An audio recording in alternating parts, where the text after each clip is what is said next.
Serpents, tortues, iguanes, crocodiles, les reptiles ont tous la peau couverte d'écailles.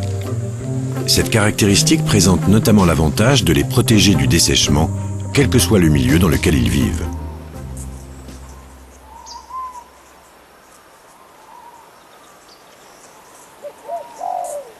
Par comparaison, les amphibiens, tels les grenouilles et les crapauds, sont beaucoup plus limités dans leurs déplacements. Leur peau, qui doit rester constamment humide, les rend dépendants de la présence d'un point d'eau ou du moins d'humidité.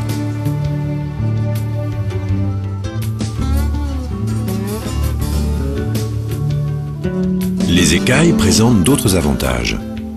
Chez les serpents, par exemple, elles permettent à l'animal de faire corps avec le sol. Chez la plupart des espèces, les écailles du ventre ont en effet la forme de larges lamelles se chevauchant comme les tuiles d'un toit et dont les bords adhèrent au sol.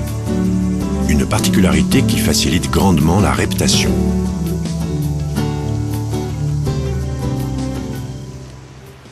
Chez les tortues, la couche interne de la carapace est également formée d'écailles, tandis que la couche externe est composée d'écussons cornés. Les tortues terrestres, comme celles des Galapagos, possèdent des carapaces hautes, semblables à des dômes, leur offrant une bonne protection contre les attaques des prédateurs. La carapace des tortues marines est au contraire aplatie. Si elle rend leur déplacement maladroit sur la terre ferme, cette forme favorise en revanche leur mobilité dans l'eau. Sous des dehors si dissemblables, les reptiles ont pour point commun d'être des vertébrés très bien adaptés à leur milieu.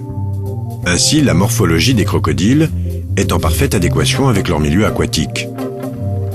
Leur longue queue facilite la nage, tandis qu'un clapet à l'arrière de la gorge empêche l'eau d'entrer dans leurs poumons lorsqu'ils sont immergés.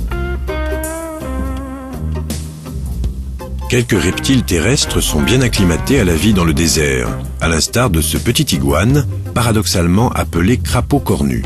Sa peau, capable de changer de couleur comme celle des caméléons, lui assure un excellent camouflage. Ils se font parfaitement dans son environnement aride. Une parure impressionnante d'épines décourage la plupart de ses prédateurs.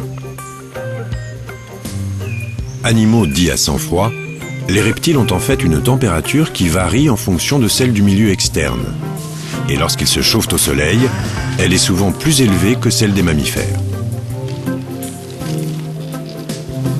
Apparus sur Terre il y a environ 300 millions d'années, les reptiles occupent des milieux très variés.